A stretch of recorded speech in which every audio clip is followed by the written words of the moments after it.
अच्छा जी, हम कोड चला लेते हैं।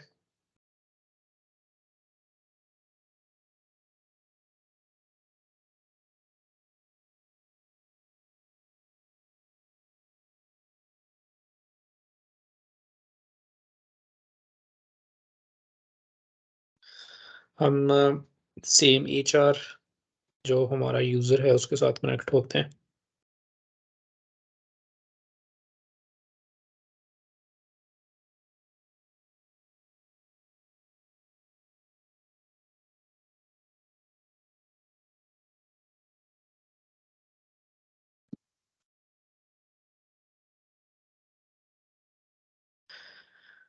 अच्छा, उस दिन हमने क्या किया था, introduction of sequel and relational databases का इंट्रोडक्शन हमने देखा था।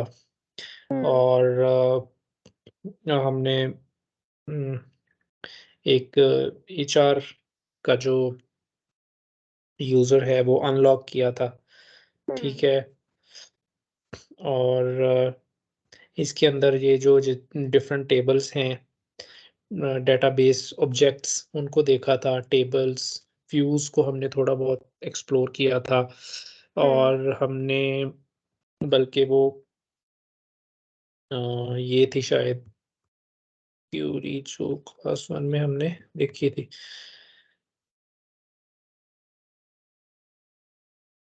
ठीक है, इसमें हमने अ,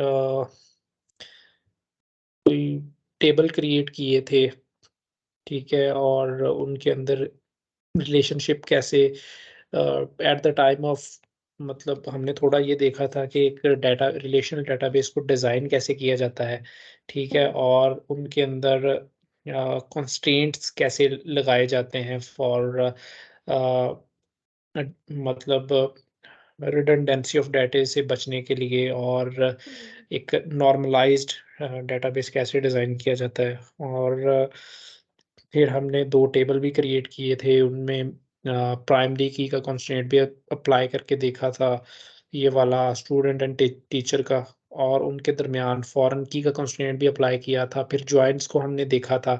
फिर हमने इंसर्ट का देखा था कि डेटाबेस में इंसर्ट रिकॉर्ड्स इंसर्ट कैसे करते हैं। सिलेक्शन का देखा था, सिलेक्ट क्लॉज़ का। डेटाबेस में कमिट मतलब डेटा सेव कैसे करते हैं। कमिट एंड रोल बैक 2 होते हैं। कमिट मतलब कोई भी रिकॉर्ड है टेबल में सेव करना, और रोल बैक होता है कि वो जो सेव की हुई चीज़ है उसको दोबारा अनडू करना, ठीक है? हाँ। जैसे डू और अनडू का ऑप्शन होता है, वो वाला। और ये वाली चीज़ें हमने अपडेशन का भी देखा था, ठीक है? कि कोई रिकॉर्ड अपडेट करना है, वो कैसे करना है। सही है, तो ये बेसिक चीज़ें हमने इसमें एक्सप्लोर की थी। आज हम डेटाबेस रिलेशनल डेटाबेस के अंदर कुछ और चीज़ें देख लेते हैं कि जब आप कोई भी database design as database engineer आप कोई भी डेटाबेस डिज़ाइन कर रहे होते हैं, तो कौन-कौन सी चीज़ें जो होती हैं वो ज़्यादा हेल्पफुल होती हैं, व्हाइल जो आपको डेटाबेस डेवलपमेंट में आसानी पैदा करती हैं। तो उनके साथ फ़ेमिलियर हो लेते हैं थोड़ा-सा। ये स्कीमा ब्राउज़र है। हम इस पे क्लिक करेंगे तो ये काफ़ी यूज़र फ्रेंडली है। तो अच्छा, इसमें ये सबसे ऊपर जो ऑप्शन आ रहा होता है ये स्कीमा का। स्कीमा बेसिकली अ, आप यूज़र कह लें या स्कीमा कह लें। तो ये डिफरेंट जो दूसरे यूज़र्स हैं ये बने हुए हैं, कुछ डेटाबेस के अपने बिल्ट इन यूज़र्स हैं, कुछ ये एचआर भी उन्होंने बनाया हुआ है एज़ अ सैंपल स्कीमा। और कुछ स्कीमास मैंने खुद ये स्कूल मैनेजमेंट सिस्टम का मेरा एक और स्टूडेंट था, उसको मैं कुछ चीज़ें सिखा रहा था, तो उसके लिए ये बनाया था, उसके ट्रेनिंग के लिए। तो ये डिफरेंट ये भी स्कीमास हैं, कुछ डेटाबेस के अपने हैं, ओरेकल ने खुद बनाए हुए हैं, क्योंकि उसमें ओरेकल की अपनी इंफॉर्मेशन स्टोर है। ठीक है। ओके। अच्छा, हम एचआर में काम कर रहे हैं तो हम एचआर में ही रहेंगे। अच्छा, उसके अंदर जितने भी ये ऊपर स्कीमा आ गया, अब इसके ये स्कीमा के जितने भी ऑब्जेक्ट्स हैं ना, ये वो हैं। जब भी हम डेटाबेस डेवलप कर रहे होते हैं तो बहुत सारी चीज़ों से हमारा वास्ता पड़ता है। सबसे पहले तो हम अगर रिलेशनल डेटाबेसेस पे काम कर रहे हैं तो जहाँ पे हमारा डायरेक्ट डेटा आके गिरेगा फ्रॉम एनी सिस्टम, कोई भी आप फ्रंट एंड पे कोई सिस्टम लगा दें, चाहे कोई वेबसाइट है या कोई सैप का सिस्टम है, जहाँ से यूज़र एंट्रियाँ कर रहा है, ठीक है? या कोई ओरेकल की कोई फ्रंट एंड एप्लीकेशन है जहाँ से एंट्रियाँ हो रही हैं, तो वो जहाँ पे आके आपका डाटा गिरता है वो है टेबल्स। तो सबसे पहले हम टेबल्स डिज़ाइन करते हैं, ठीक है? उनको नॉर्मलाइज़ करते हैं, उन पे कंस्ट्रेंट्स अप्लाई करते हैं, ठीक है? और तो सबसे पहले हम ये वाले जो टेबल्स हैं वो क्रिएट करते हैं। उसके बाद हमारा नॉर्मली वास्ता पड़ता है जब हम टेबल क्रिएट कर रहे होते हैं ना तो सीक्वेंस के साथ हमारा वास्ता पड़ता है। सीक्वेंस भी एक डेटाबेस ऑब्जेक्ट है, ठीक है? इधर मैं एस प्रेस करता हूँ ना तो हुँ, ये मुझे ये देखें सीक्वेंस। अच्छा, अब सीक्वेंस है क्या बेसिकली? सीक्वेंस ये होता है कि फॉर एग्ज़ाम्पल एडिटर में हम जाते हैं ना तो इधर ये हमने उस दिन टीचर का एक टेबल क्रिएट किया था, ठीक है? हम्म। इसको मैं चलाता हूँ ना क्यूरी को, तो हमने 3 कॉलम्स इसके अंदर डाले थे, टीआईडी, नेम एंड सब्जेक्ट, हाँ। ठीक है? इसमें अब जो टीआईडी है ना, अब फॉर एग्ज़ाम्पल एक बड़ी यूनिवर्सिटी है तो उसके अंदर देखें, सबसे पहले आपको ये समझना होगा कि ये जो डेटाबेस हम बनाते हैं ना, उस दिन हमने जो टेबल्स बनाए थे, इसमें जो एंट्रियाँ हैं, ये हम कोई भी बंदा मैनुअल एंट्री नहीं कर रहा होता, जिस तरह हम उस दिन हमने ये मैनुअल एंट्री की थी, इंसर्ट की कमांड हम्म। चला के या इधर एडिट लिख के इसको एडिट कर दिया था, तो इस तरह नहीं होता। हाँ। हाँ। बेसिकली होता क्या है कि एक फ्रंट एंड सिस्टम होते हैं बड़ी ऑर्गेनाइज़ेशंस के अंदर, ठीक है? हम्म। तो फ्रंट एंड एप्लीकेशंस वो डाटा लेती हैं यूज़र से और बैकएंड पे ये डेटाबेस अटैच होता है, उधर से डाटा आता है और टेबल्स के अंदर आके गिरता है, ठीक है?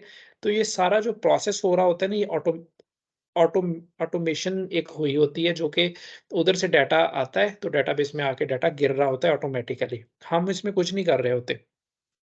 तो हम जब भी डेटाबेस डिज़ाइन करते हैं, तो हम इस चीज़ को मद्देनज़र रख के करते हैं कि हमें जो यूज़र इंटरप्शन है वो मिनिमम हो। यूज़र को हम्म। कोई काम मतलब फ्रंट एंड पे डाटा वो आए और बैक एंड पे खुद ही सारे काम होते रहें। अब ओके। फॉर एग्ज़ाम्पल अब ये जो टीआईडी है, ये मैंने खुद डाला था 1, 2, 3, 4 एंड सो ऑन, ठीक है? ये वाला जो टीआईडी होता है, ये यूज़र नहीं कभी भी लगा रहा, ये सिस्टम जनरेटेड होता है। हम फॉर एग्ज़ाम्पल हम किसी भी कोई डिपार्टमेंटल स्टोर पे जाएँ या कहीं भी फार्मेसी पे जाएँ, तो कुछ अगर हमने 5-10 अ, आइटम्स खरीदी हैं ना, तो हर आइटम का हम्म। एक यूनिक कोड होता है, जो कि कोई बंदा नहीं लगा रहा होता, सिस्टम जनरेटेड होता है वो। तो हम बैकएंड पे इधर अगर फॉर एग्जांपल इधर टीचर जो हैं कोई 2000 टीचर हों तो हम उनको खुद नहीं लगाने बैठ जाएंगे इसके नंबर 1 2 3 4 5, ये तो एक बहुत लंबा चौड़ा प्रोसेस है, इसके लिए तो बंदे हमें बहुत हायर करने पड़ेंगे। तो हम क्या करते हैं, सीक्वेंस अप्लाई कर देते हैं। सीक्वेंस क्या होता है कि मैक्सिमम जो नंबर है ना वो लेगा और उसमें eight the time of insertion in the table, तो वो क्या करेगा, देखेगा कि मैक्सिमम अब 1 और 2, अब तीसरा रिकॉर्ड जो आएगा वो क्या करेगा, उसको 3 का जो है ना आईडी लगा देगा, ठीक है? अब ये हमारा ऑटोमेटिक। एक ऑटोमेटिक, हाँ।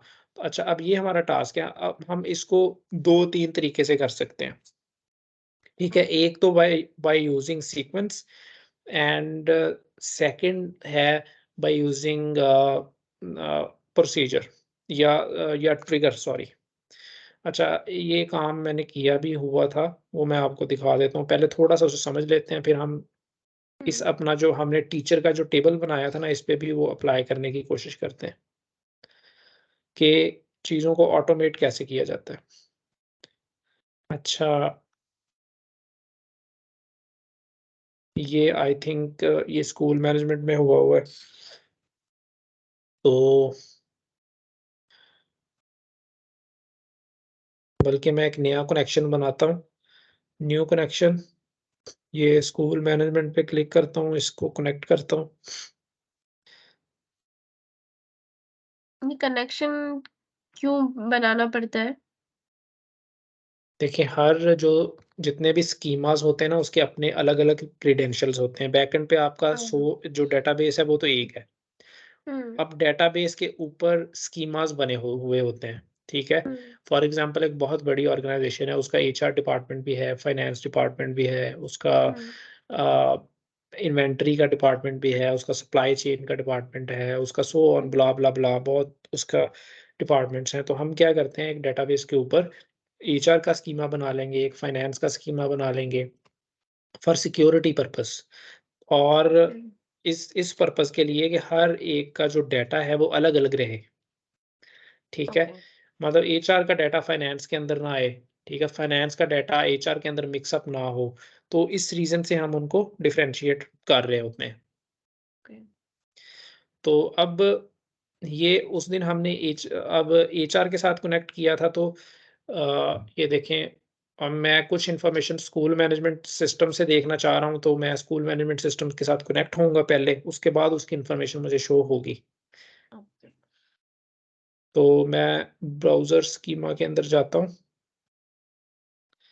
और ये देखें, अब स्कूल मैनेजमेंट सिस्टम मेरे पास शो हो रहा है, उसके अंदर जितने भी टेबल्स हैं, वो शो हो रहे हैं, हुँ, ठीक है? अब इस पे मैं क्लिक करूँगा ना, तो ये वाला जो मेरा है एचआर का ब्राउज़र स्कीमा है और इसके अंदर मैं टेबल पे जाऊँगा, तो इधर जो हमने टेबल बनाए थे, सॉरी, एचआर, ये ओके। देखें, जो उस दिन हमने टेबल बनाए थे वो भी इसमें आ रहे होंगे, student hmm, and hmm. Teacher, और ये पहले से ओरेकल की तरफ से ही बने हुए थे, ठीक है? अच्छा। हुँ, हुँ।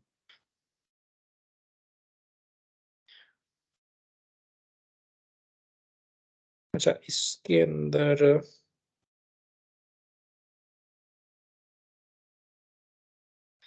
प्रोसीजर पे जाते हैं। प्रोसीजर इस पे एक मिनट, फंक्शन था आई थिंक। हाँ, ये देखें। हुँ, हुँ। अच्छा, अब वो वाला जो काम है हम, अच्छा, फंक्शन इसमें एक डेटाबेस ऑब्जेक्ट है, डेटाबेस के अंदर होता फंक्शन है क्या बेसिकली, ये भी एक बेसिकली इसके अंदर एक कह लें कि एक पीस ऑफ कोड होता है ये, कि इसके बनाने के डिफरेंट पर्पस होते हैं। हम ये सबसे पहले क्या है, फंक्शन एक डेटाबेस ऑब्जेक्ट है, ठीक है? हुँ, ये जब भी हम, और ये एक पीस ऑफ कोड होता है, हम इसके नाम से इसको कॉल करते हैं और ये चल पड़ता है, और कुछ ना कुछ at the end of the execution ये कुछ ना कुछ हमें रिटर्न कर रहा होता है, ठीक है? ये कुछ ना कुछ हुँ, हमसे ले रहा होता है ये, और कुछ ना कुछ हमें रिटर्न कर रहा होता है। ये एक ऑटोमैटिक कह लें कि एक कोड है जो एग्ज़ीक्यूट होता है जब व्हेन वी कॉल इट। तो हुँ, इसके अंदर भी ये इसका सिंटैक्स है कि इसको क्रिएट कैसे किया जाता है, क्रिएट और रिप्लेस फंक्शन, अ, जिस स्कीमा का नेम डॉट फंक्शन का नेम जो आपने फंक्शन नेम रखना है, उसका हुँ, रिटर्न रिटर्न टाइप, कि वो at the end of the execution आपको रिटर्न क्या करवाए, हुँ, कौन मतलब किस टाइप के अंदर इन्फॉर्मेशन आपको रिटर्न होगी। आया वो वार्चर होगी, वो डेट्स होगी, वो नंबर होगा, क्या होगा, हुँ, वो आपने इधर स्पेसिफ़ाई करना होता है कि किस टाइप में आपको रिटर्न करवाए, ठीक है? हुँ। तो ये टेम्प और एक टेम्परेरी वेरिएबल का पता है आपको क्या होता है? हाँ। बताएँ क्या होते हैं और कितनी टाइप्स के होते हैं? वेरिएबल्स। हुँ,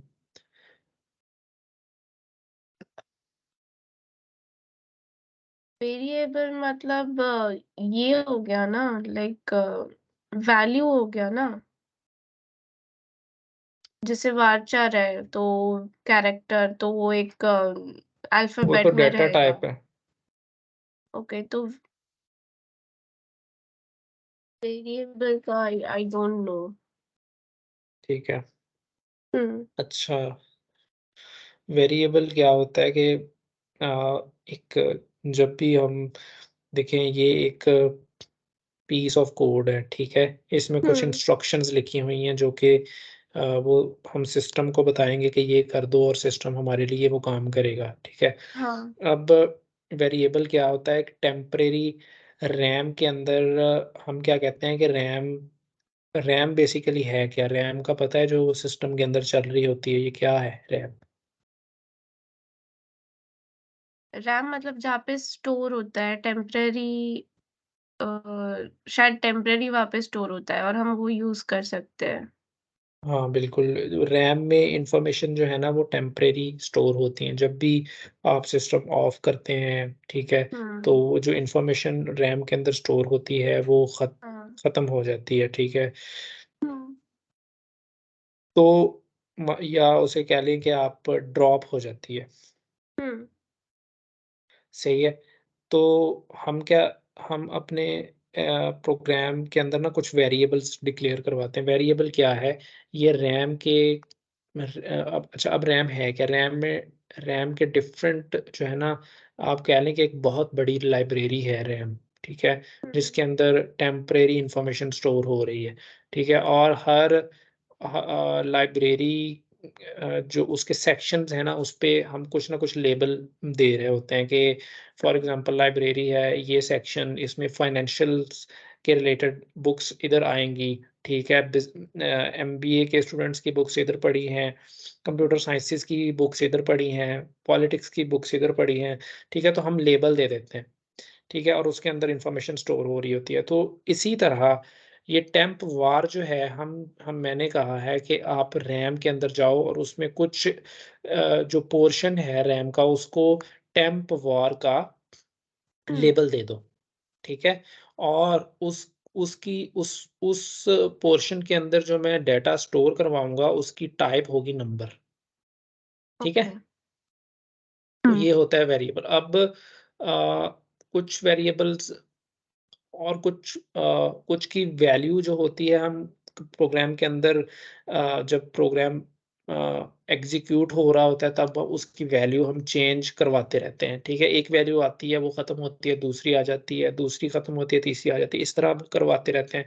कुछ हुँ, कांस्टेंट वेरिएबल्स होते हैं उनकी थ्रू आउट जो है ना वैल्यू चेंज नहीं होती। एक दफ़ा जो एट द टाइम ऑफ जब भी आपने उसे डिक्लेयर करवाना है वेरिएबल को तो जब हुँ, आप उसको इनिशियलाइज़ करवाएँ इन अदर वर्ड जब उसको आप कोई ना कोई वैल्यू असाइन करवा देते हैं ना, तो उसके बाद उसकी वैल्यू चेंज नहीं होती।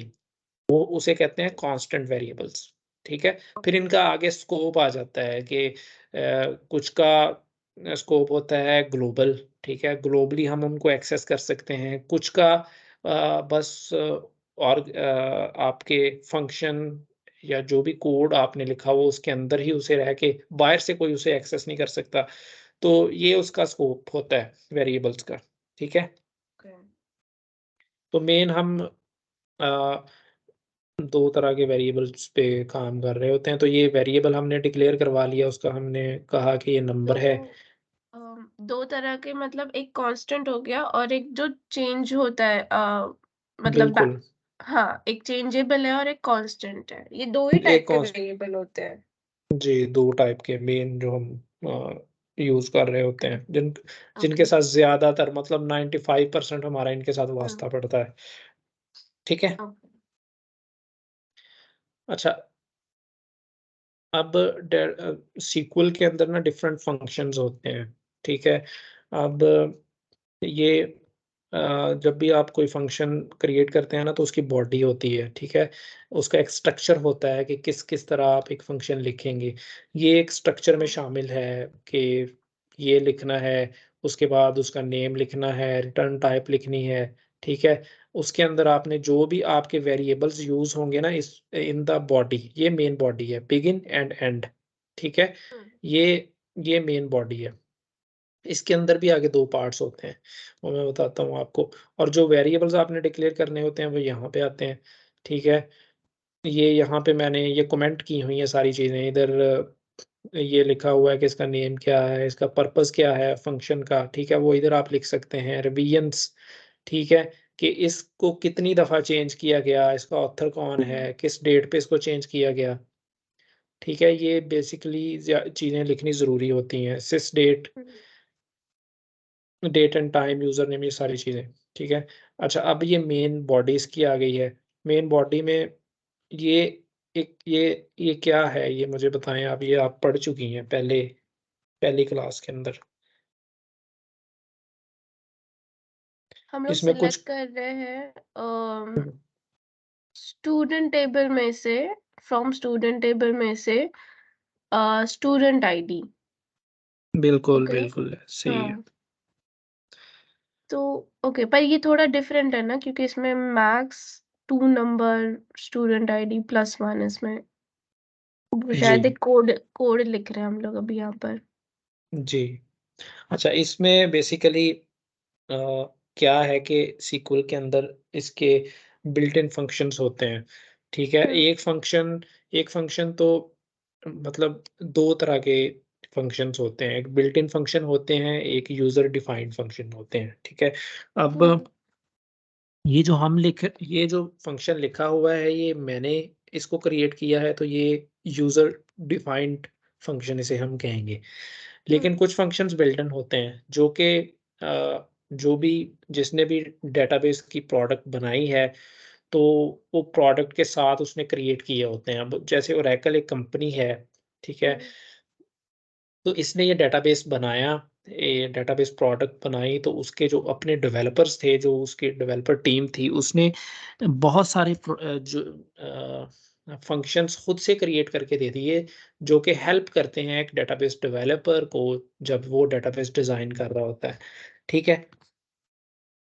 तो वो बहुत अच्छा, अब इसमें 2 फंक्शंस हैं जो कि हमने नहीं, खुद से नहीं बनाई, ये ओरेकल ने खुद बनाए हुए हैं, two number okay. And max, ठीक है? अच्छा, अब ये हम इनको देख भी सकते हैं कि कोई भी फ़ंक्शन है वो कैसे काम करता है, ठीक है? हुँ, उसकी प्रॉपर डॉक्यूमेंटेशन भी है, आप डॉक्यूमेंटेशन भी रीड कर सकती हैं, वो एक वेबसाइट भी आपको मैंने बताई थी, उसमें जो मेन-मेन हुँ, फ़ंक्शंस हैं अ और डेटाबेस के अंदर जो बिल्ट इन फ़ंक्शन होते हैं ना, वो हज़ारों की तादाद में होते हैं, ठीक है? अब ज़रूरी नहीं है कि आपको हर फ़ंक्शन ही आना चाहिए, या वो तो जब आप एक डेटाबेस डेवलपर काम कर रहा होता है, उसको मेन-मेन फ़ंक्शन तो आने ही चाहिए ना। जिसका हुँ, मतलब 80% जिनके साथ उसका वास्ता पड़ता है, वो तो उसको आने चाहिए। अच्छा, अब रह गई 20%, 20% जब आप काम कर रहे होते हैं, कोई प्रॉब्लम आता है, तो आप थोड़ी बहुत R&D करते हैं, सर्च करते हैं, ठीक है? तो आपको पता चलता है, अच्छा जी, इस सिचुएशन के अंदर ये वाला फ़ंक्शन यूज़ होगा, तो आप उस फ़ंक्शन पे जाते हैं, उसकी डॉक्यूमेंटेशन पढ़ते हैं, उसको यूज़ कैसे कर सकते हैं, वो पढ़ते हैं, ये किस तरह का पैरामीटर लेता है, क्या रिटर्न करता है, सारा कुछ आप देख सकते हैं, ठीक है?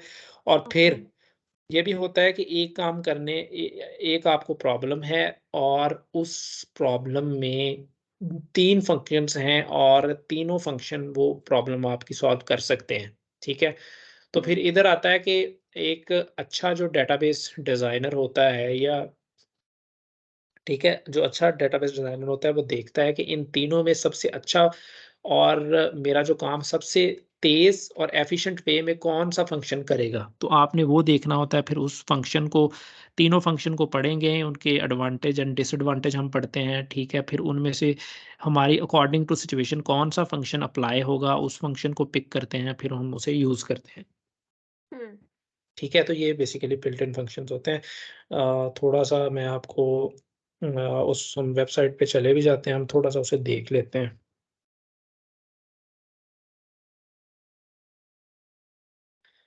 थोड़े से जो बिल्ट इन फंक्शंस हैं उनके बारे में, और ना थोड़ी-सी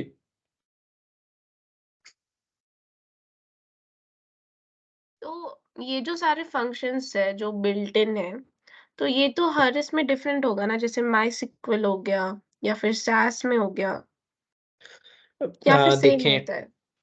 देखें उसमें जो 90% होते हैं ना वो जो रिलेशनल डेटाबेसेस में होते हैं।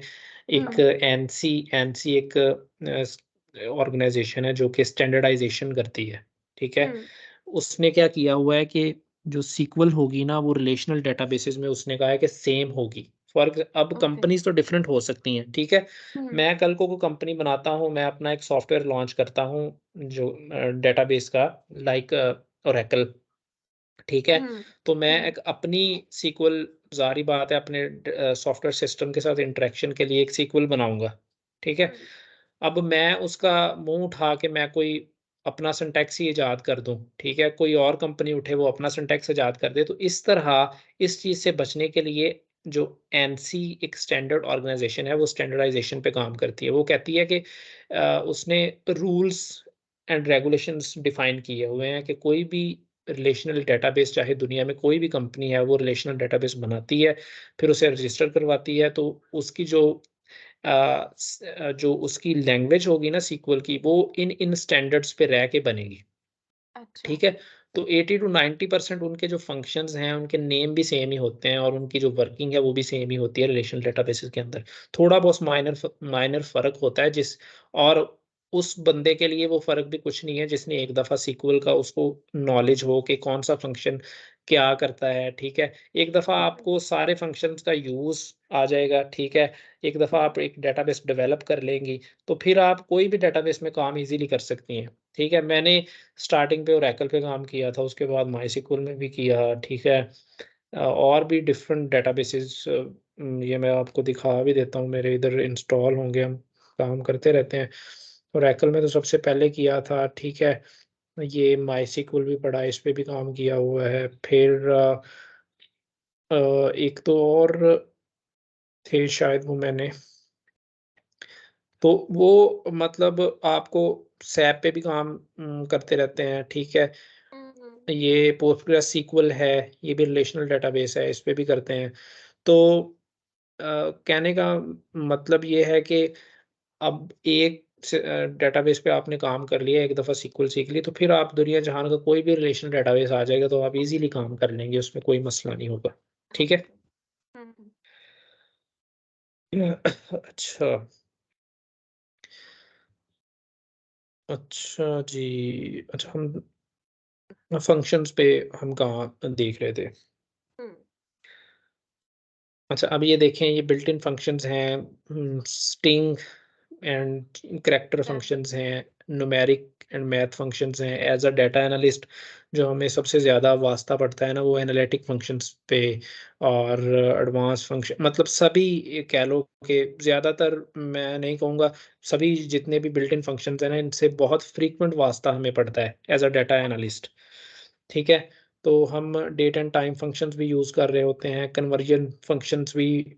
आप तो आपने एज़ अ डाटा एनालिस्ट काम भी किया हुआ है। नॉर्मली हमें कुछ इस तरह का रॉ डाटा मिलता है कि वो उसकी शेप ठीक नहीं है, ठीक है? या हमने 2 कॉलम्स को जोड़ के 1 कॉलम बनाना है, ठीक है? या हमने कुछ स्ट्रिंग टाइप कोई डाटा है, उसमें से कुछ डाटा पिक करना है, ठीक हुँ, है? तो हम नॉर्मली स्ट्रिंग फंक्शंस यूज़ कर रहे होते हैं। कुछ अगर हमने डेट्स के साथ खेलना है, तो डेट एंड टाइम फंक्शंस हम यूज़ कर रहे होते हैं, ठीक है? तो ये वन बाय वन थोड़ा-सा हम इसको देख लेते हैं। ये स्टिंग एंड चार फंक्शंस हैं, इनमें जो ज़्यादातर यूज़ होते हैं, ये कॉनकैट का फंक्शन ज़्यादा यूज़ होता है। ठीक है? इसको थोड़ा-सा हम देख लेते हैं। अब ये देखें, ऊपर उसने बताया, this tutorial explain how to use the Oracle PL SQL concat function with syntax and examples.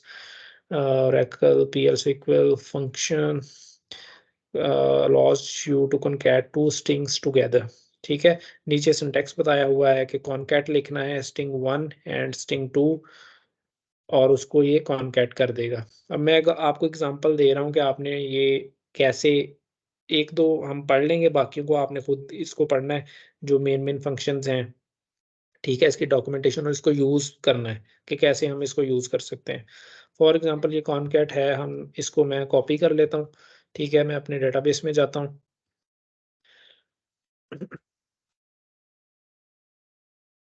हमने उस दिन एक ये टीचर का टेबल बनाया था ना, हुँ,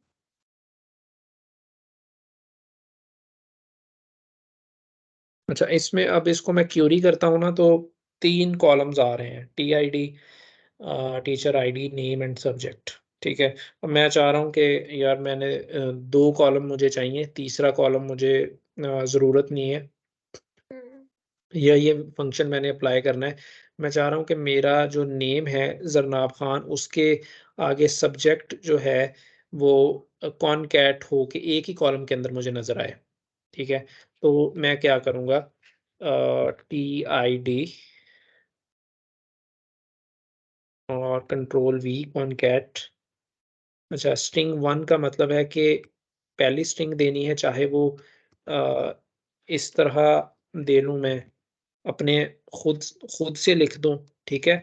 अगर सोर्स इसको मैंने डेटा डीबी कॉलम देना है, तो मैं डेटाबेस का इसको डीबी टेबल का सोर्स दूँगा, नेम पहली string and subject second string, हुँ, और इसको मैं कहता हूँ एज़, इसको कोई नेम दे दूँगा मैं कि हुँ,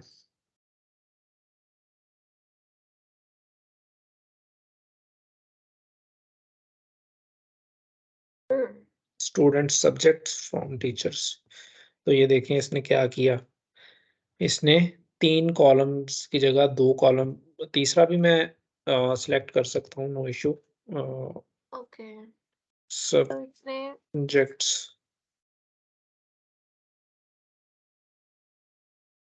ठीक है? अब ये देखें, उसने क्या किया, कॉनकैट कर दिया हुँ, ज़रनाब को। अच्छा, सब्जेक्ट के साथ हम स्टूडेंट भी ले लेते हैं।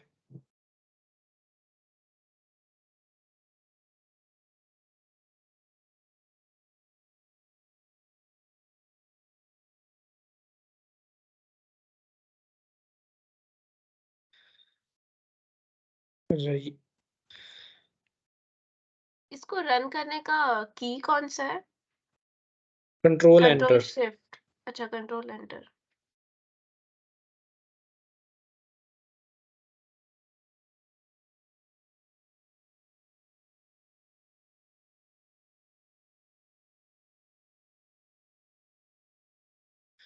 अच्छा ये देखें जी, वैसे मेरे जो टेबल के अंदर 3 कॉलम्स हैं, आईडी, नेम एंड सब्जेक्ट, तो एक मैंने अपना 2 कॉलम्स को मिला मिला के मैंने एक तीसरा कॉलम क्रिएट कर लिया स्टूडेंट सब्जेक्ट्स का, ठीक है? हुँ, तो ये ज़रनाब खान सीक्वल, अच्छा आगे जिंकिया कलेक्शंस। अच्छा, अब मैं कह रहा हूँ कि अच्छा इस तरह ये जो है ना वो कॉनकैट का फंक्शन आपका, आप इसे यूज़ कर सकते हैं। ये एक सिंपल सी एग्ज़ाम्पल हमने देखी। फिर ये एक फंक्शन है कॉनकैट विद का। अब अच्छा ये क्या करता है, the Oracle PL SQL operator allows you to concatenate 2 and more strings together, ठीक है? अब देखें, फॉर एग्ज़ाम्पल हमने ये करना है कि ये ज़रनाब खान सीक्वल आ रहा है। अच्छा, ये कोई अगर कोई पढ़े तो उसे सही तरह से समझ नहीं आएगी, ज़रनाब खान आगे कोई स्पेस नहीं है, कोई कुछ नहीं है, आगे हाँ, सीक्वल लिखा हुआ है। तो एक समझ नहीं आएगी कि सीक्वल क्या है, ठीक है? और मेरा नाम कहाँ पे ख़त्म हो रहा है, तो मैं चाह रहा हूँ कि इधर मैंने स्पेस डालनी है या मैं डैश डालूँ, ठीक है? ताकि मैं इसको जो है ना डैश डालना चाह रहा हूँ बेसिकली मैं।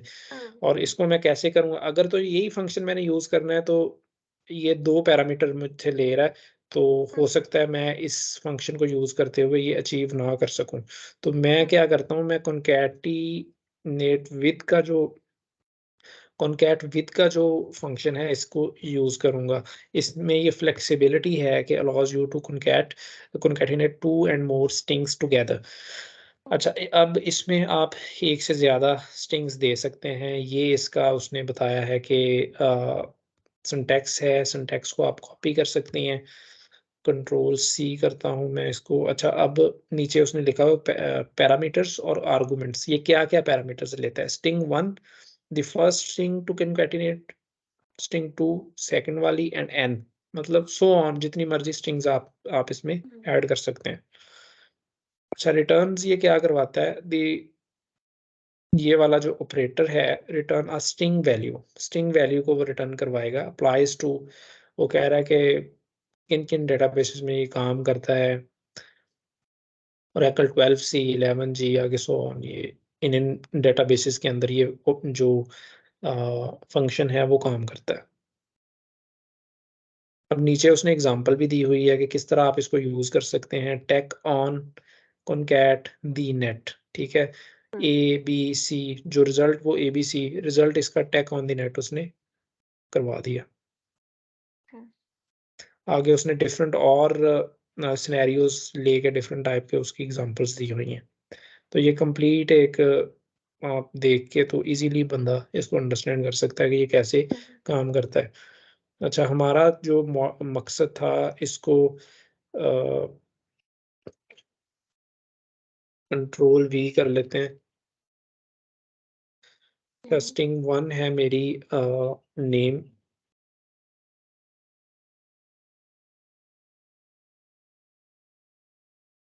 स्ट्रिंग 2 मेरी जो है वो है डैश, हाँ, एंड जो मेरी स्ट्रिंग एन है वो है सब्जेक्ट। हुँ,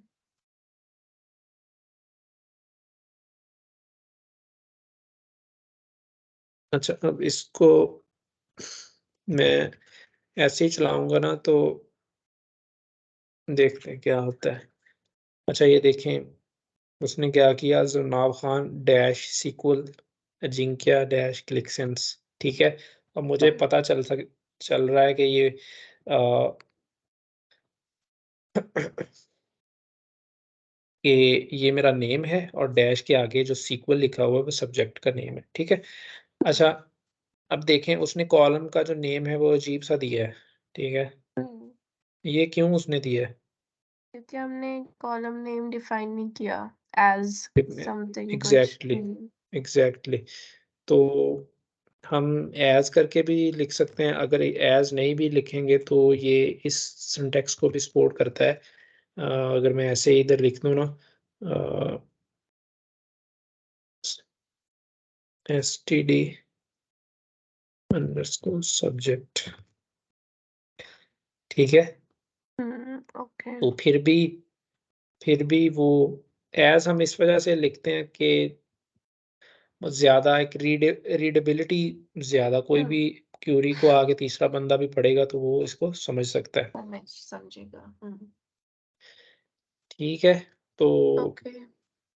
और ये भी ये कि अ, हम लोग फंक्शन अगर देना है तो वो कहीं पे भी दे सकते हैं, ऐसा नहीं कि एट द बिगिनिंग ही देना है या एट द एंड ऐसा। फॉर नहीं, नहीं एग्ज़ाम्पल वो यहाँ पे आपने पहले टीआईडी पूछिए। क्या कॉलम लिया, देन नेम, देन सब्जेक्ट, फिर जो जो जिसमें हमने चेंजेस किया, कॉनकैट किया वो वाला, मतलब ऐसे सीक्वेंस में दिया है, जैसे बिल्कुल, हमको विजुअलाइज़ करना है वैसे। बिल्कुल वो सीक्वेंस मैंने इस वजह से फ़ॉलो किया है कि सबसे पहले जो डेटाबेस के एक्चुअल टेबल्स हैं वो मैंने लिए हैं ताकि मुझे पता चल हुँ, सके कि एक्चुअल डाटा मेरा टेबल के अंदर क्या है, ठीक है। हुँ, उसके बाद जो ड्राइव्ड कॉलम्स हैं, जो मैंने खुद से बनाए हैं, उनको मैंने लिया है ताकि मुझे पता चल सके कि मैं जो चीज़ अचीव करना चाह रहा हूँ, हुँ, वो वाली ओके, इधर आ रही है। इस वजह से मैंने सीक्वेंस का थोड़ा-सा ख़्याल रखा है, जो कि एक बेस्ट प्रैक्टिस है। ओके, वैसे आप इसको कहीं भी लिख देंगे विदाउट एनी सीक्वेंस तो ये एग्ज़ीक्यूट करेगा। हुँ, इसको कोई सरोकार नहीं है कि आप हुँ। कौन-सा कॉलम कहाँ पे लिखते हैं, ठीक है? ओके।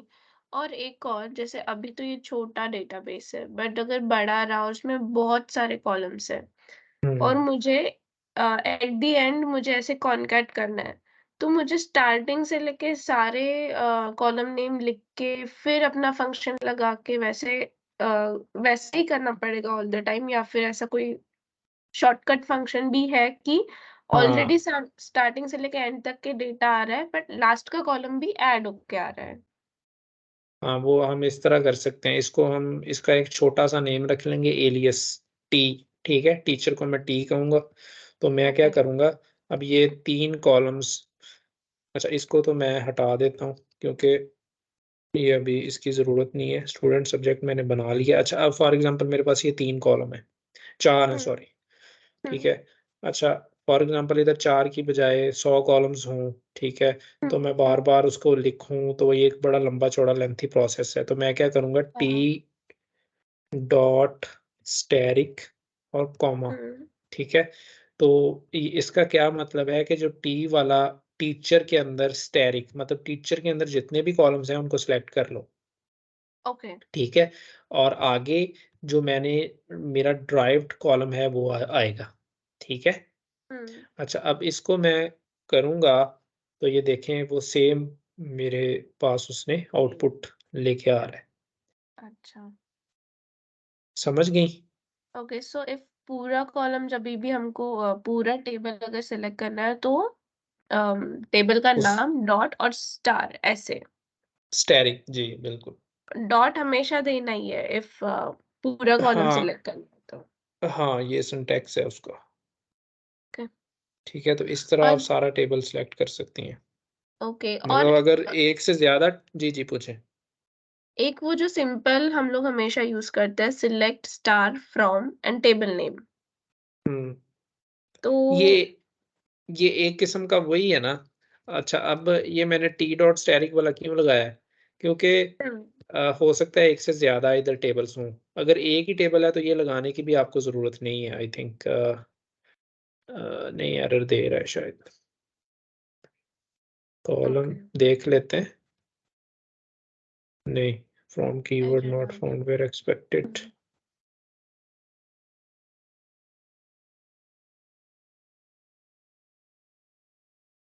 ओके। तो ये एलियास देना ना ज़रूरी होता है। हम्म,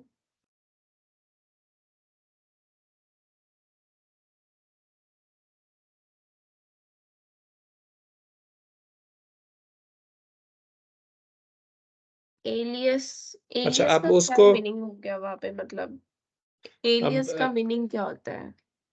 एलियास का मतलब होता है कि निकनेम, ठीक है? ओह, ओके, ओके, ओके। कि एक जैसे हमारे घरों में निकनेम्स हाँ, माँ-बाप रख हाँ। लेते हैं, ठीक है? कि मैं टीचर को टी कह रहा हूँ, ठीक है? फॉर एग्ज़ाम्पल हम्म, इधर नॉर्मली क्या होता है जो डेटाबेस स्टैंडर्ड डेटाबेस ऑब्जेक्ट्स होते हैं ना लाइक टेबल्स उनके नेम्स बहुत बड़े होते हैं, ठीक है? तो हाँ, फॉर एग्ज़ाम्पल एक टेबल के अंदर 200 कॉलम्स हैं तो मैंने 150 सेलेक्ट करने हैं तो मैं बार-बार, बार-बार मुझे एक लंबा कॉ टेबल नेम डॉट हाँ, कॉलम नेम लिखना पड़ेगा तो मैं उसका एक हाँ, छोटा-सा नेम रख लेता हूँ, ठीक है? तो ये इसका ओके, होता है। तो ये एलियास देना ज़रूरी होता है, उसको पता नहीं चलता कि डेटा कहाँ से लेके आना है। अगर फॉर एग्ज़ाम्पल इधर मैं स्टूडेंट का टेबल भी हम साथ अटैच कर देते हैं ना, उसको एस कह देते हैं, तो फिर इसका जॉइन लगा देते हैं ताकि डेटा हमारे पास रेलेवेंट आए। जॉइन हमारा किन बेसिस पे था भला? ID, TID. हाँ, टीआईडी एस डॉट ये खुद ही फाइंड कर रहा है उसका रिलेशन। ये हम्म, देखें उसने खुद ही फाइंड या कर लिया जब एस डॉट मैंने लिख लिया तो ये कह रहा है एस दोनों टेबल्स के अंदर कॉलम सॉरी कॉमन वैल्यूज कौन कौन सी है नेम कॉमन है अब हमें पता है कि नेम का तो कोई रिलेशनशिप हमने लगाया ही नहीं हुआ ठीक है तो हमने टीआईडी पे लगाया हुआ हम इसके सिलेक्ट कर लेते हैं अच्छा अब क्या होगा अब जब मैं इसको चलाऊंगा तो कौन कौन सा डाटा आएगा बताएं दोनों टेबल का डेटा आएगा उसमें, और जो हमने एक जो न्यू कॉलम क्रिएट किया है वो भी आएगा। ठीक है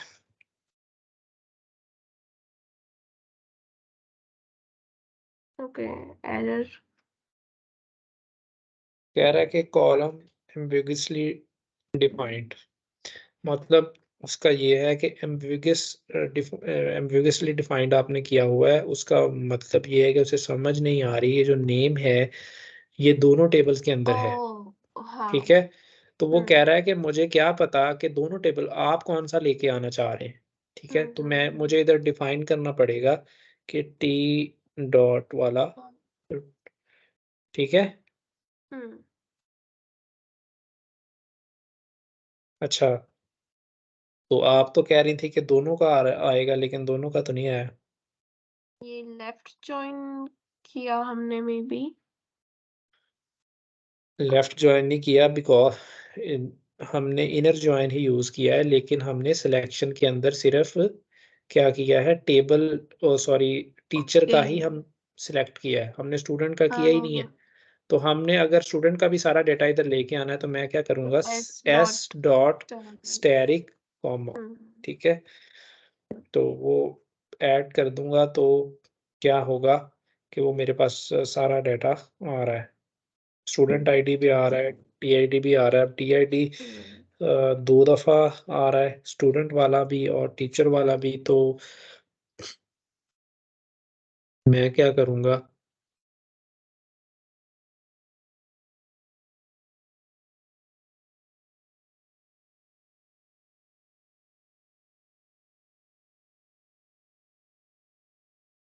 एस डॉट लिख के तो मैं ये सिर्फ़ ले लेता हूँ।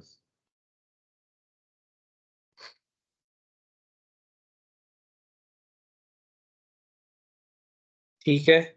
अच्छा, अब ये नेम भी देखें 2 दफ़ा आ रहा है, तो ये भी एक कन्फ्यूजन क्रिएट कर रहा है कि ये नेम हुँ। कौन-सा है, ये नेम कौन-सा है। तो इसको मैं क्या करूँगा, इसको ऐज़ करके मैं इसको कह दूँगा स्टूडेंट नेम एंड जो टी नेम है,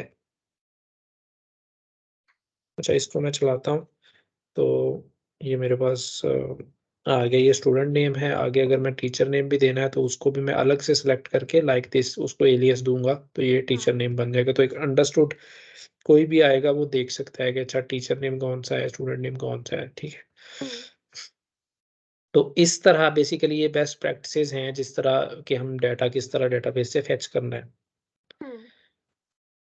अच्छा, बैक टू द पॉइंट हम आते हैं। अ, हम देख रहे थे इसको, तो ये फंक्शंस यूज़ हुए थे तो हम फंक्शंस की तरफ चले गए थे कि फंक्शंस जो हैं किस तरह के, हुँ। मतलब बिल्ट इन फंक्शंस कौन-कौन से हैं। अच्छा, अब इसमें मेन फंक्शन हम और देख लेते हैं। इन स्ट्रिंग का फंक्शन है कि एक स्ट्रिंग के अंदर हमने कुछ स्पेसिफिक चीज़, ये मैं आपको करने की असाइनमेंट दे देता हूँ, जो कि आपने खुद करनी है, ठीक है? ओके। इन स्ट्रिंग का आपने फंक्शन यूज़ करना है कि एक आपके पास स्ट्रिंग आ रही है हुँ। और उस स्ट्रिंग में से आपने कुछ पार्ट उठाना है, ठीक है? फॉर एग्ज़ाम्पल मेरे पास ये स्ट्रिंग है, ये वाली ज़रनाब खान, ठीक है? हुँ। आपने इधर से सिर्फ़ खान उठाना है, ठीक है? तो ओके। आप कैसे उठाएँगी? तो ये इन स्ट्रिंग का फ़ंक्शन आप यूज़ करके इस तरह आप, ओके। ठीक है? उसके बाद फिर लेंथ का फ़ंक्शन है कि आपने एक स्ट्रिंग की लेंथ देखनी है कितनी है, वो लेंथ के डिफरेंट फ़ंक्शंस हैं, विद डिफरेंट फंक्शनैलिटीज़, ठीक है? लिटिल बिट डिफरेंस होता है इनके अंदर। हुँ। तो एलपैड मतलब पैडिंग अगर आपने करवानी है, left padding, right padding, L trim, मतलब अगर आपके पास कोई स्ट्रिंग है, तो हुँ। उसमें से आपने राइट वाले 3 डिजिट उठाने हैं, तो वो आप सॉरी लेफ्ट वाले 3 डिजिट उठाने हैं, तो एल ट्रिम यूज़ करेंगे फंक्शन। अगर राइट वाले उठाने हैं, आर ट्रिम यूज़ करेंगे। तो ये डिफरेंट ये सब स्ट्रिंग का जो फंक्शन है, ये काफ़ी फ्रीक्वेंट यूज़ होता है जब आप कोई भी डाटा कुछ एनालिटिकल प्रोसेस कर रहे होते हैं डाटा पे, तो ये फंक्शन काफ़ी इस्तेमाल होता है सब स्ट्रिंग का। उसके बाद कुछ न्यूमेरिक फंक्शंस हैं, न्यूमेरिक मैथ फंक्शंस, इनमें से ज़्यादातर हम यूज़ कर रहे होते हैं।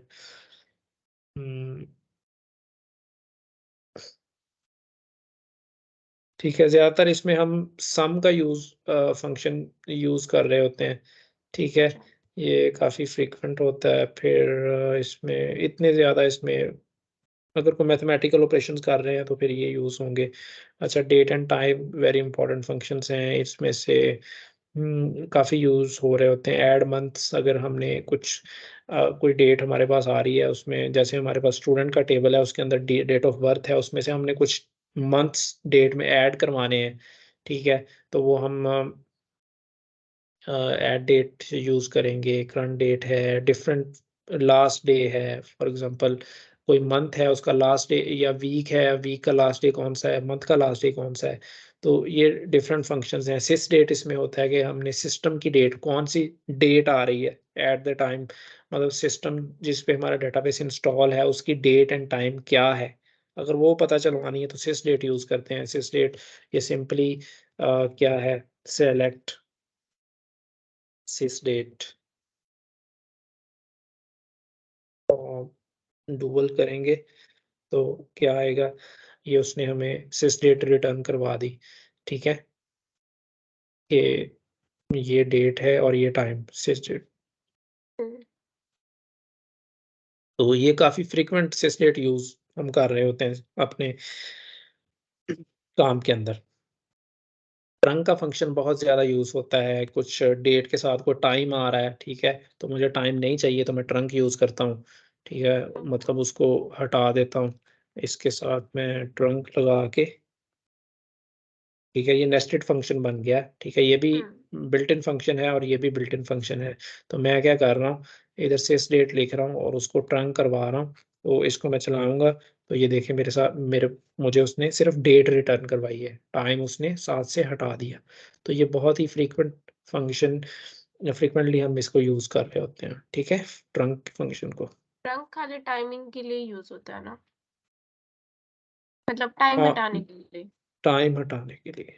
इसकी इसकी डिफरेंट फंक्शनैलिटीज़ हैं, ठीक है? बहुत तरह ये ओके, यूज़ होता है। जब आप इसको इसकी डॉक्यूमेंटेशन थोड़ी-सी पढ़ेंगी ना, तो आपको ये बता देगा कि किस-किस तरह इसको अच्छा। आप यूज़ कर सकते हैं। ठीक है? ये देखें, अब आप उसमें से वीक फेच करना है तो वो भी आप कर सकते हैं। डे फेच करना है उसका इस फॉर्मेट के अंदर, वो आप कर सकते हैं। मिनट आपने फेच करने हैं, वो कर सकते हैं। तो डिफरेंट तरह से ये यूज़ होता है। उसकी मैंने तो आपको एक एग्ज़ाम्पल दिखाई है ना, सिर्फ़ हुँ, मैंने हुँ, हुँ। टाइम वो हटा के। हाँ, टाइम हटा के। ठीक है? अच्छा, आगे कन्वर्जन फंक्शंस हैं। कन्वर्जन फंक्शंस फॉर मिसाल के तौर पे कि अगर हमारे पास कोई नंबर में कोई वैल्यू आ रही है, उसको हमने स्ट्रिंग में कन्वर्ट करना है, तो वो कर सकते हैं, ठीक है? अगर कोई डेट आ रही है, डेट का नंबर बनाना है, ठीक है? तो वो हम हुँ, यूज़ कर सकते हैं। तो इस तरह के फंक्शंस इसके अंदर होते हैं। टू डेट, ठीक हुँ, है? टू नंबर, ठीक है? डेट को नंबर में कन्वर्ट करना है, तो वो हम कर सकते हैं। अच्छा, अब ये बहुत ही इम्पोर्टेंट हैं एनालिटिकल फंक्शंस। इसमें से अ, और रैंक का फंक्शन बहुत ही यूज़ होता है कि अगर रैंकिंग हमने निकालनी है, फॉर एग्ज़ाम्पल हम इसमें से हमारे पास एम्प्लॉइज़ का टेबल है ना, तो इसके अंदर हमारे पास कुछ डेटा आ रहा है। सैलरी का एक कॉलम होगा। अब फॉर हुँ, हुँ, एग्ज़ाम्पल आपका मैनेजर आपको कहता है कि ये सैलरी है, ठीक है? अब मुझे निकाल के बताओ, इनकी रैंकिंग बताओ कि सबसे ज़्यादा जो मतलब इनमें से 10 बंदे मुझे निकाल के दो, जिनकी जो हुँ, सैलरी वाइज़ उनकी रैंकिंग मुझे बताओ कि सबसे ज़्यादा सैलरी कौन ले ले रहा है, उसके ओके। बाद की कौन ले रहा है, उसके बाद कौन ले रहा है, तो ये एक रैंकिंग बनती है, ठीक है? तो अगर ये चीज़ हमने अचीव करनी है तो रैंक का फंक्शन लगाते हैं हम। एक फिर लिस्ट टैग का फंक्शन है ये वाला कि अगर हमारे पास कोई लिस्ट आ रही है, ठीक है? उसको हमने उसकी टैगिंग करवानी है कॉमा के साथ, ठीक हुँ, है? तो इनकी हम आगे जाके थोड़ी बहुत इनकी जो है ना प्रैक्टिकल एग्ज़ाम्पल्स भी कर लेंगे, ठीक है? हुँ, सिंपली अभी तो मैं आपको बता रहा हूँ डिफरेंट फंक्शंस इसके। ठीक है। डेंस रैंक है, अब रैंक और डेंस रैंक इनमें थोड़ा सा फ़र्क है इसकी फंक्शनैलिटी के अंदर, वो भी आगे जाके डिस्कस करेंगे हम। और फिर एडवांस फंक्शंस हैं, एडवांस फंक्शंस के अंदर एनवीएल का फंक्शन बहुत ही यूज़ होता है। ठीक है, एनवीएल टू का मतलब अगर आपके डाटे के अंदर कोई नल वैल्यू है तो नल वैल्यू को आपने आपने किसी के साथ अगर रिप्लेस करना है तो क्या करना है। ठीक है, अगर रिप्लेस करना है तो वो एनवीएल आप यूज़ करते हैं। ठीक है, केस का फंक्शन है, बहुत ही फ्रीक्वेंट इसका इस्तेमाल है कि अगर अगर कॉलम के अंदर ये वैल्यू आ रही है तो ये प्रिंट करवा दे, ये आ रही है तो ये प्रिंट करवा दे, ये आ रही है तो ये प्रिंट करवा दे, जैसे इफ एल्स कंडीशंस आपने शायद पढ़ी हो। तो वो सेम ये केस का फंक्शन उसी तरह कर रहा होता है। तो अभी इन्होंने कुछ फंक्शंस दिए हैं, अभी और भी हज़ारों फंक्शंस और भी हैं। ठीक है, ओरेकल के। तो वो भी जब आप काम कर रहे होते हैं तो काम में वही जो मैंने पहले आपको बात की थी कि सिनेरियो के हिसाब से वो हम फंक्शनैलिटी फंक्शन की डॉक्यूमेंटेशन पढ़ते हैं, फंक्शन को पिक करके उसको इस्तेमाल कर लेते हैं। ठीक है? अच्छा जी, उसके बाद हम इस पे आते हैं। अच्छा, अब ये देखें, ये मैक्स का फंक्शन है, ये क्या करता है कि आपकी स्टूडेंट आईडी के अंदर जो मैक्सिमम होगी उसको ये हमारे पास लेके आएगा और उसको अच्छा, स्टूडेंट आईडी को मैंने वारचार जब मैंने टेबल क्रिएट किया था तो उसको मैंने कहा था कि ये वारचार है। तो लेकिन वो वारचार एक्चुअली है नहीं, उसको मैंने नंबर में कन्वर्ट करना है तो मैं 2 नंबर लगा दूँगा तो वो इसको नंबर में कन्वर्ट कर देगा और उसके बाद उसका मैक्सिमम फाइंड कर लेगा। ठीक है? अगर मैं 2 नंबर नहीं करूँगा तो मैक्सिमम फाइंड वो इसको इसको लगेगा कि ये वारचार है। तो आपको पता है हाँ, स्ट्रिंग्स का मैक्सिमम तो फाइंड नहीं ना कोई कर सकता। नहीं होगा। तो उसको नंबर में कन्वर्ट करके इसको मैंने मैक्सिमम ले लिया और उसमें 1 प्लस करवा दिया। ठीक है? और उसको वेरिएबल में रखवा लिया। ठीक है? अच्छा, अब इस इस फ़ंक्शन को मैंने एक ट्रिगर के अंदर यूज़ किया हुआ है, ठीक है? वो वाली फ़ंक्शनैलिटी अचीव करने के लिए कौन-सी फ़ंक्शनैलिटी थी भला? याद है कुछ आपको?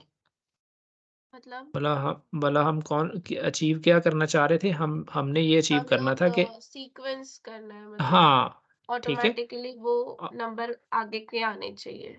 आगे के आने चाहिए, ठीक है? अच्छा तो अच्छा, अब ये फ़ंक्शन मैंने बना लिया। अच्छा, अब डेटाबेस में ट्रिगर्स भी होते हैं। ट्रिगर भी एक डेटाबेस ऑब्जेक्ट है, ठीक है? ट्रिगर है क्या? पहले हम थोड़ा-सा इसको देख लेते हैं।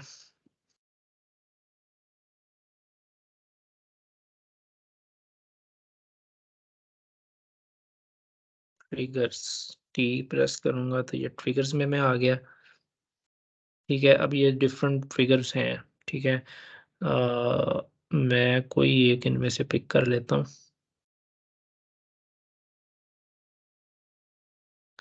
अच्छा, अब ट्रिगर है क्या? ट्रिगर ये है कि जब कोई कोई कुछ स्पेसिफिक चीज़ होती है तो ये हो, हम डेटाबेस में डिफरेंट इवेंट्स हो रहे होते हैं, ठीक है?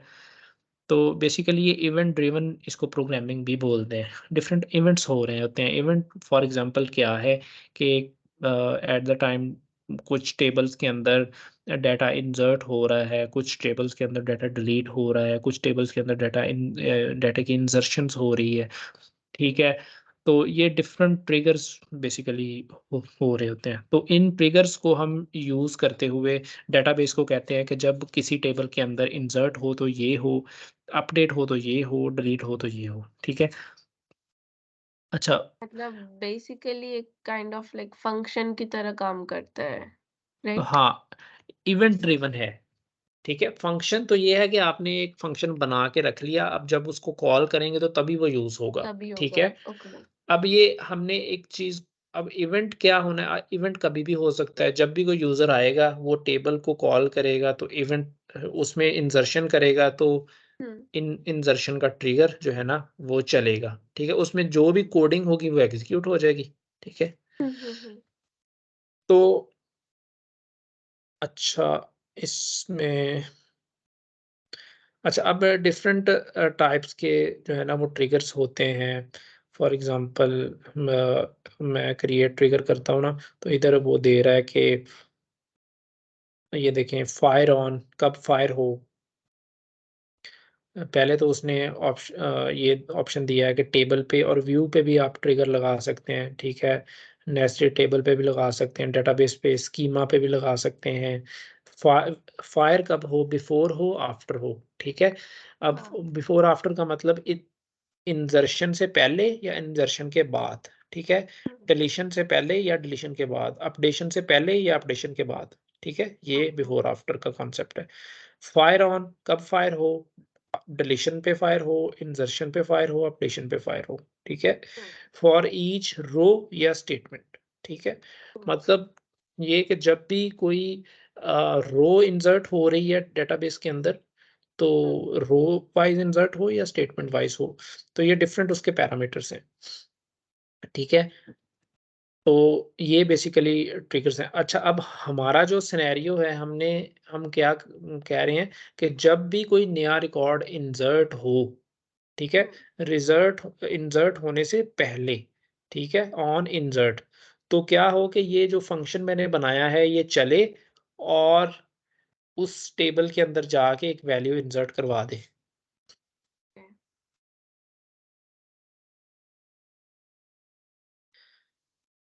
लेकिन इसका कोडिंग कहाँ करें हम लोग? क्वेरी कहाँ लिखें? सपोज़ एक हमने क्रिएट किया ट्रिगर कि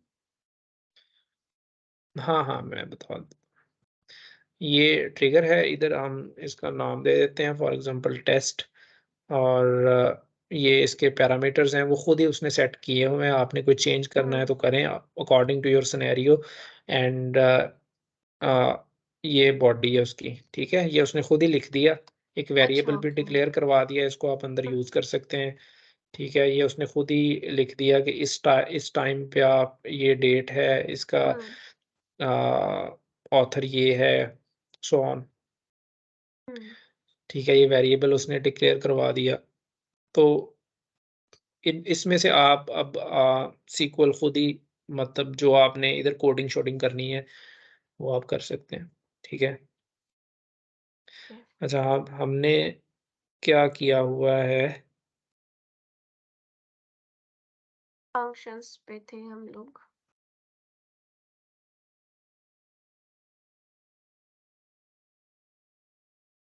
बिल्कुल।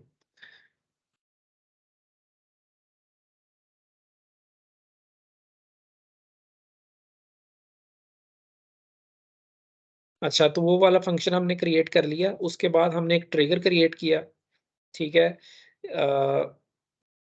इसको हम क्या कह लेते हैं, ऑल्टर करते हैं, ठीक है। ये देखें, ये हमने क्या किया है, fire when before, fire on हुँ, इंसर्ट मैंने कह दिया, फॉर हुँ, ईच रो, ठीक है, स्टेटस इनेबल, हुँ, referencing new as new, old as old, parent as parent. इसका मतलब ये है कि जो नया रिकॉर्ड आ रहा है, ठीक है, वो हुँ, न्यू रिकॉर्ड है, उसको न्यू ट्रीट करे, जो पुराना है उसको ओल्ड एज ओल्ड है, ठीक है।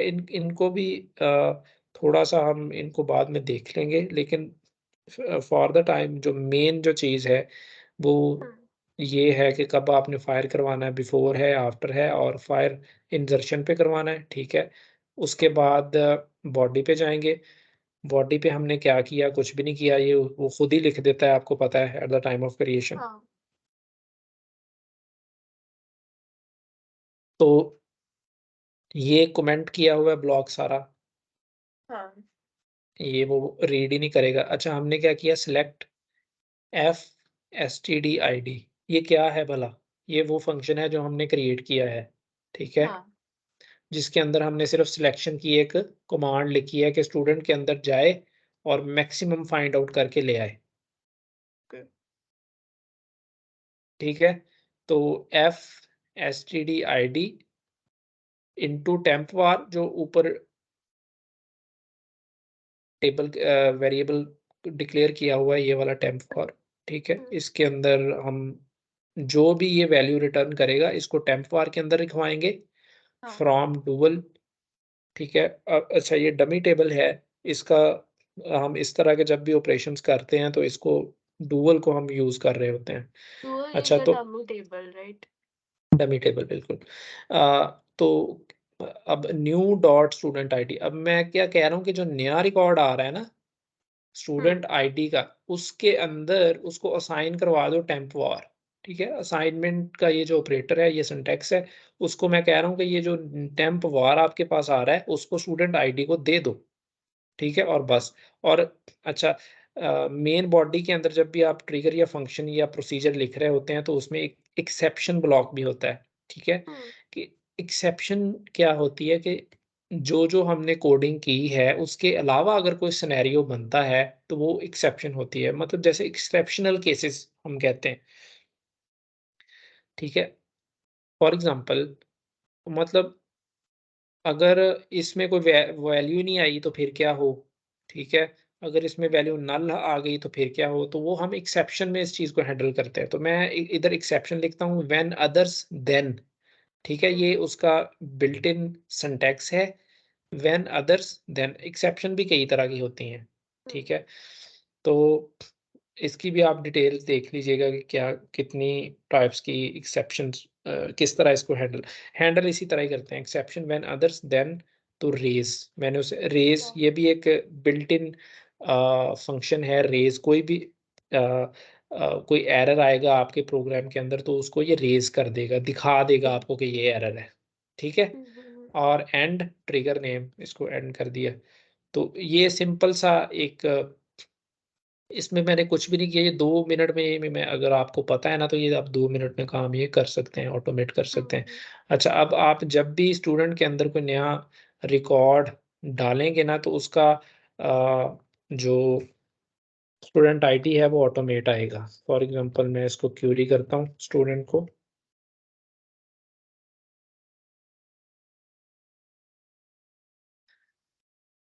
अच्छा, अब कोई भी इधर हम रिकॉर्ड एंटर करते हैं ना तो क्या होगा? इसको मैं एडिट करके कंट्रोल एंटर करता हूँ।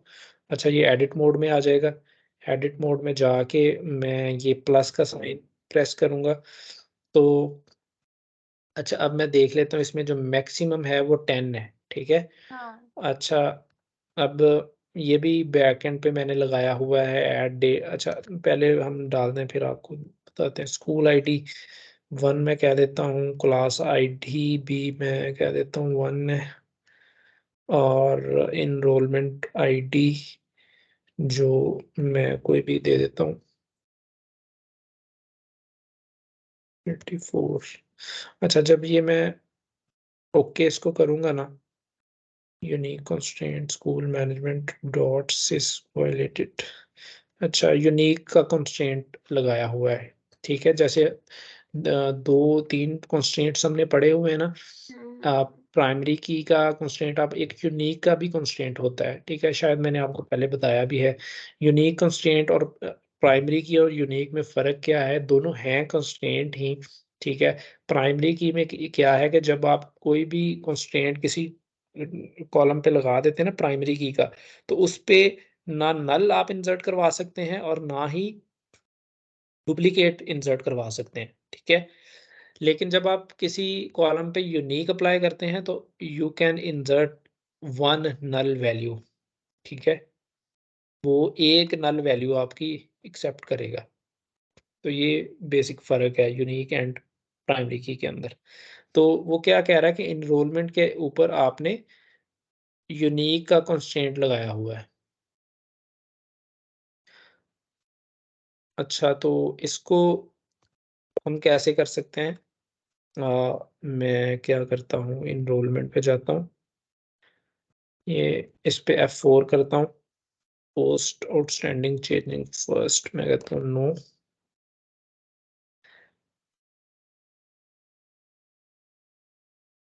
इधर एक प्रॉपर सेक्शन होता है कंस्ट्रेंट्स का।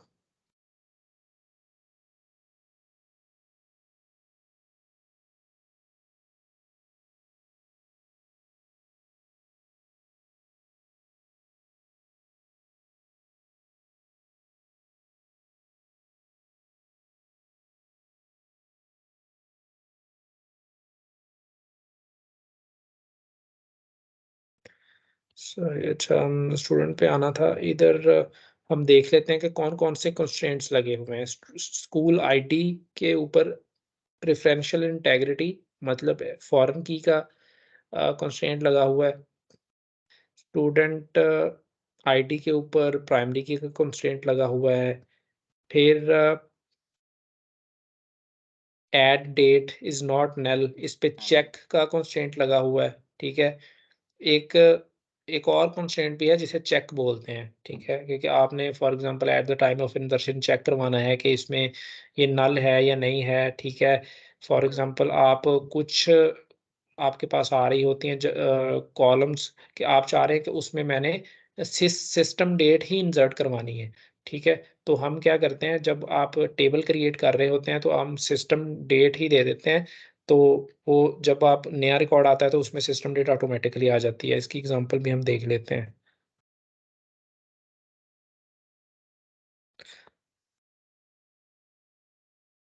चेक मतलब बेसिकली वो वैल्यू डालने के पहले चेक करता है। जी, बिल्कुल। मतलब वैल्यू एक्सेप्ट करने के पहले चेक करेगा।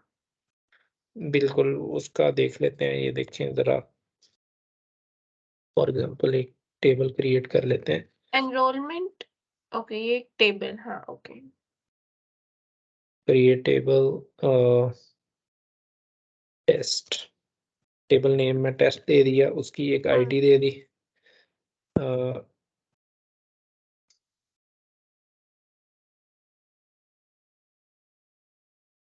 टेस्ट आईडी, इसको मैं कहता हूँ नंबर एंड डेट।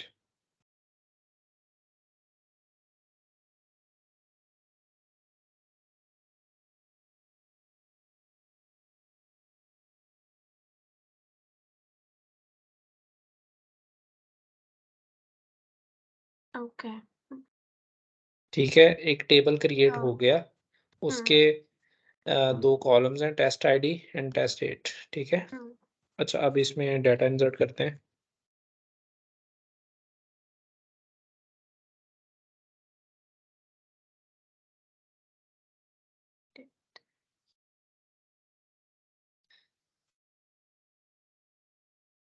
अच्छा, मैंने आईडी लिख दिया, ओके किया, तो ओके क्या हुआ? ऑटोमेटिकली उसने वो सिस्टम डेट जो है वो दे दिया और टाइम के ठीक है, साथ। ठीक है। अच्छा, अब मैंने इसको कह देता हूँ 2, ठीक है, तो वो हम्म साथ-साथ वो दे ही जा रहा है, ठीक है। इस हम्म तरह में हम डेट्स को ऑटोमेट कर देते हैं। तो ये मैंने क्या लगाया है, एक चेक लगा दिया इस पे डिफ़ॉल्ट का, कि डिफ़ॉल्ट इसमें जो वैल्यू आए वो डेट की सिस डेट उठा के इसमें डाल दे at the time of insertion, okay. Hmm if अगर डिफॉल्ट नहीं लगाया and then just test date के बाद सीधा सिस डेट हमने दिया फंक्शन तो फिर क्या होगा मतलब मतलब अगर डिफ़ॉल्ट आप नहीं देते, मतलब आप ऐसे eight the time of table creation की बात कर रही हैं? नहीं अभी ही हाँ क्रिएट टेबल के टाइम पर ही मतलब आप इस तरह कह रही हैं कि डिफ़ॉल्ट हटा दूँ मैं? हाँ ये हटा दिया तो फिर तो वो एरर देगा ना, क्योंकि सिंटैक्स एरर आएगा ना फिर तो। ये तो सिंटैक्स है कि आपने डिफ़ॉल्ट जो क्लॉज़ है, वो लिखनी ही लिखनी है, ठीक है? हम्म अच्छा, अब इसका मतलब ये है कि जब कोई यूज़र इन केस अगर कोई मतलब वो नल छोड़ देता है डेट को, तो फिर हम्म डिफ़ॉल्ट डेट से डेट आ जाए। अगर वो कोई डेट डालता है ना, तो फिर वही डेट आए। फॉर एग्ज़ाम्पल हम कोई इधर मैं 3 दे देता हूँ आईडी और मैं इधर डेट डालता हूँ 1st जैन हम्म 2022, ठीक है? हाँ मैं ओके करूँगा, तो तो क्या कह वही रहा है? ओके अच्छा, वो बाय कह रहा है आपका सिंटैक्स, सॉरी ठीक नहीं है, मैं कैलेंडर से ले लेता हूँ डेट। तो ये देखें, ठीक है? हम्म तो वो मेरी जो मैं डेट दे रहा हूँ वो उसी को एक्सेप्ट कर रहा है। तो फंक्शन के पहले क्लॉज तो और भी क्लॉजेस होते हैं क्या, मतलब एक जैसे डिफॉल्ट हो गया या फिर हाँ, उसके। देखें अब ये इंसर्ट को इसको भी क्लॉज़ कहते हैं। इंसर्ट की क्लॉज़ हो गई, वेयर क्लॉज़ हो गई, सॉरी सॉरी हाँ, वेयर क्लॉज़ जिसे आप कहते हैं, ठीक है? जो हम इधर यूज़ की थी हमने अ, मतलब फ्रॉम के बाद वेयर जब हम कंडीशंस वगैरह लगाते हैं, हाँ। वेयर्स के अंदर ये वाली, ठीक है? इसको भी वेयर हम्म। क्लॉज़ बोलते हैं। अच्छा, तो आज हमने ये थोड़ी बहुत चीज़ें देख ली हैं। टेस्ट अच्छा, मैं कहता हूँ कि आज के लिए इतना बहुत है, ठीक है? हाँ, क्योंकि मुझे वो इसको हाँ, इसको हज़म करना भी थोड़ा-सा होता है। एक्चुअली प्रैक्टिस करेंगे आहिस्ता-आहिस्ता तो बहुत सारे उसके फंक्शंस है, अ, फंक्शंस तो है ही है, लेकिन वो जो दो चीजें आपने बोला ना, ट्रिगर और फंक्शन क्रिएशन, उसमें हाँ, थोड़ा मुझे कंफ्यूजन है, लेकिन मैं जब रिकॉर्डिंग देखूंगी और प्रैक्टिस करूंगी तो शायद तब आ जाएगा। हाँ, उसको आप क्रिएट करके देखिएगा। इसका हम 1-2 बाद में भी प्रैक्टिस कर लेंगे। अभी आप कोश मतलब ज़रूरी नहीं है कि उसको समझ ना भी आएगी तो मतलब आप पूछ लेना, कोई इश्यू नहीं है। हम हाँ, नेक्स्ट क्लास के अंदर उसको बना के अगर आप बनाने की कोशिश कीजिए, अगर ना बने तो हम नेक्स्ट उसमें प्रैक्टिस कर लेंगे नेक्स्ट क्लास के अंदर, ठीक है? ओके ओके, ठीक है। नो इश्यू, हाँ, नो इश्यू। आप जस्ट प्रैक्टिस करें, कहीं भी कोई इश्यू हम्म। आता है तो वो हम नेक्स्ट उसको नोट डाउन कर लीजिएगा, तो फिर हम नेक्स्ट हम्म। क्लास में उसको कवर कर लिया करेंगे। ओके, ठीक है, और मैं देखती हूँ वो टोड का। तो मैं ये बोल रही हाँ, थी कि वो जो टोड का आप जो लिंक भेज रहे हो, अगर मैं हुँ, गूगल पे सर्च करूँ, जैसे ओरेकल डाउनलोड हो गया, तो वैसे वो नहीं कर पाऊंगी क्या बाहर से कहीं से डाउनलोड? वो पेड सॉफ्टवेयर है, वो फ्री में मुश्किल ही आ, आपको मिले। ओके ओके ओके, ठीक है, मैं क्योंकि देखती हूँ फिर क्या ये सीन। ऑर्गेनाइज़ेशंस ने परचेज़ किए होते हैं, ठीक है? तो वो पेड है, तो वो फिर मुश्किल हो जाएगा। तो आपको ये आप अगर एंड्रॉयड का है ना आपके पास हाँ, मोबाइल, एंड्रॉइड है, मैं तो उसमें एक हाँ, बार सिंपली डाउनलोड आप उस करती पे हूँ। डाउनलोड करें और उसको इंस्टॉल कर लें अपने विंडो के साथ अटैच करके, विंडो लैपटॉप के साथ, ठीक है? ठीक है, ठीक है। अच्छा ओके जी, देन। अ, हमारा हो गया। काफ़ी 2 घंटे की आज क्लास हो गई है। हम्म। 15-20 मिनट हम पहले भी बोलते रहे, ठीक है? हाँ, चलें, बेस्ट ठीक ऑफ है। लक। इसको और आप इंस्टॉल करके और प्रैक्टिस कीजिएगा। अब यही करके। है कि आप जितनी भी चीज़ें की हैं ना, तो इसको हाँ, प्रैक्टिस कीजिएगा। बाकी कोई ठीक चीज़ है। समझ नहीं आएगी तो उसको बाद में नेक्स्ट क्लास में देख लेंगे, ठीक ठीक है, है? और कल कल भी आप मतलब फ्री है ना? हाँ, कल भी अवेलेबल हूँ मैं, कल भी क्लास क रख लेते हैं। ओके देन कल। हम मतलब आज जिस टाइम किया है ना, इसी हाँ। टाइम कल के ओके। मतलब नेक्स्ट हम क्लासेस इसी टाइम कर लिया करेंगे क्योंकि रमज़ान है तो फिर हम घंटा डेढ़ इससे पहले मैं थोड़ा बिज़ी होता हूँ, इफ्तारी अच्छा अच्छा, वगैरह में। हुँ। चलेगा, 11 o'clock इज फाइन फिर। हाँ, क्योंकि अकॉर्डिंग टू लेकिन यू। आप 11 बजे इधर फिर, हाँ, हाँ, जैसे बोलें। आज हम 11 बजे शायद कनेक्ट हुए, 11 बजे कनेक्ट किया, तो ओके। आज अभी सैटरडे संडे तो कोई इशू नहीं है, लेकिन और फ्राइडे को भी कोई इशू नहीं है, लेकिन मंडे ट्यूसडे मेरा फिर जॉब रहता है सुबह 11:30 बजे का, तो तब भी शायद तो पॉसिबल नहीं होगा। अच्छा, तो फिर हम इसी तरह हम सैटरडे संडे ही कर लेते हैं, 2 दिन कर लेते हैं। ठीक मंडे है, ट्यूसडे चलेगा। हाँ, मंडे ट्यूसडे रहने देते हैं फिर, नो इश्यू। हुँ। और फ्राइडे भी अगर आप कभी फ्री रहे तो फ्राइडे को भी कर सकते हैं, क्योंकि फ्राइडे को मैं फ्री रहती हूँ। ठीक है, डन है। आफ्टर रमज़ान हम 1 मंथ में हो सकता है मैं बिज़ी रहूँ, फिर उसके बाद फिर कोई इश्यू नहीं होगा। तो हुँ, फ्राइडे को भी इंक्लूड किया जा सकता है, लेकिन फ़िलहाल हम फिर सैटरडे संडे ही रखते हैं, ठीक है? ठीक है, चलेगा। हाँ, चलें फिर आप इसको प्रैक्टिस वग़ैरह कीजिएगा, कोई इश्यू आएगा तो ओके, फिर बताइएगा, तो फिर हम इसको श्योर, देख श्योर। लेंगे, ठीक है? ओके, हाँ, थैंक यू। चलें जी, ओके जी, good okay, night, bye bye. Good night.